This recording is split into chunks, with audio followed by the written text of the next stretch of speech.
Hi friends, I'm standing in Seoul, South Korea. I'm at Kwanglim United Methodist Church's prayer mountain. This mountain has been the receiver of prayers, meditations, pleas from God for decades, as people have pilgrimaged here to make their requests known to God. I want to talk to you for a few minutes about the paradox of critique and syncretism that is inherent to a Christian leadership identity. You see, the scene behind me is a statuary of John 13, Jesus washing of the disciples' feet, beginning with Peter. Some would call this the consummate image of Christian leadership. The towel, the basin, Jesus on knees like a servant, washing the feet of his followers. And I would agree heavily that the Lord indeed had something he wanted to pass on to us in this message. Behold how he loved his disciples is one of the poignant feelings you get from the John 13 passage. If you were to go to Amazon right now and query servant leadership, I'm sure you'd find 10 to 12 different books out there on the topic. A lot of animated writers and folks who feel like they have found the consummate kernel of Christian leadership identity in this passage. However, I don't teach about servant leadership all that much as a leadership professor. Quite honestly, because I just don't see all that much of it. Many think this passage is about washing feet, or about Jesus's playing with the social order. However, I think the story is about Peter's reaction. What Jesus was doing was so audacious, so out of the norm, that it was disgusting to Peter. What are you doing? You can't wash my feet. Only the slaves do that, the servants do that. Jesus says, unless I wash your feet, how will I be able to do anything with you? It's going to be a head to toe sort of job, Peter. Those are not Jesus' words, but you get the sentiment. And it's Peter's reaction, his sense of being aghast, that I think we need to key in on.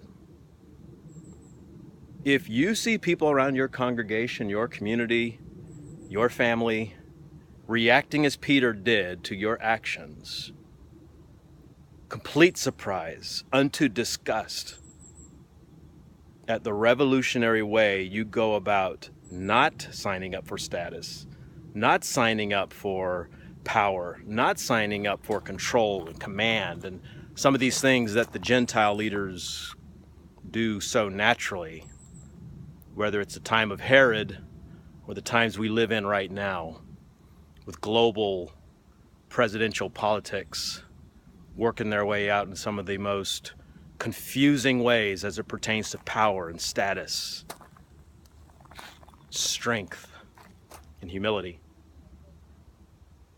There's a story in the 20th chapter of Matthew, I call it 2020 vision, that we've got to have, where two brothers, or sons if you consider there was a mother involved at some point, requesting that Jesus give the best seats to these sons. Jesus did not chide them for their ambition, their desire for these seats. You may recall as the class began, I asked you to introduce yourself thinking about some of your favorite chairs. Well, now you know why. Because there are people who have wanted favored chairs from God for years, positions of power and status, control, fame. Quiet prayers on mountains like these have been prayed, probably unaware to their own Christian spirituality, that people would get on top of things. Jesus' response to their question, could I have the left and right hand seats, again, wasn't chiding. He simply asked, well, can you drink the cup of suffering? And probably with the amount of time passing as it takes for one to ask that question and answer it, they answered, sure, we can handle that. And Jesus says, well, we'll see if you can handle it, because you certainly will be given the cup of suffering in time. He says, but giving the seats, well, that's kind of for my Father to do. It's not my prerogative. But I'll tell you this. If you want to be the servant, if you want to be the leader, you want to be the greatest, you want to be the best, serve the most. Be the servant of all. Serve the farthest. You see, his formula is somewhat of a critique on the power moves that we have made throughout history from the time that Adam let himself be manipulated, participated in manipulation with the powerful lie of the serpent, and co-opted and manipulated and blamed the wife, to the beating down of Abel by Cain. All through history, big brothers and big lies have hammered down upon truth, simplicity, wisdom.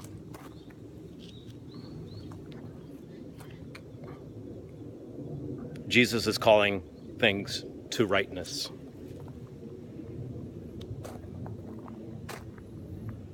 He says, I want you to be theoreticians about leadership. I want you to think about your thinking. He says, you see, Gentile leaders, they lord over.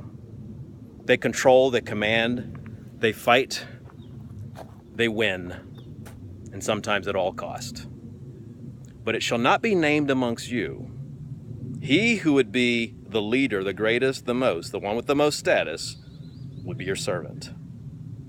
Friends, Jesus has invited you to be a theoretician about leadership because we are in a critical relationship with the culture. However, the way the Christian industrial complex, with all of its TV stations and radios and seminaries and colleges and neighborhoods and all of these systems that we put in place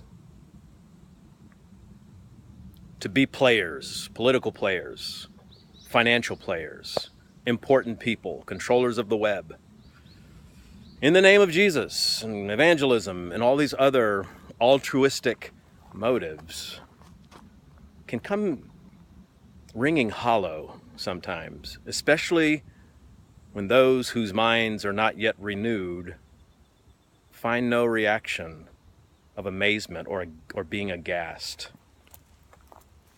No revolutionary reaction to our pleas and plays.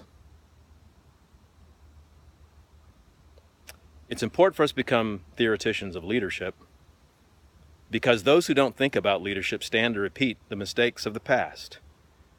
And it was their model of leadership, it was their theory about what constituted a good leader that got Jesus killed. He came washing feet and greeting children and letting women of ill repute, touch his feet, much less touch it with their hair and their tears. He's in a critical relationship with leadership and power, management, control, status, brand. Are you? Or have you been wooed to sleep with all the pretty things of culture? I'll meet you in the classroom.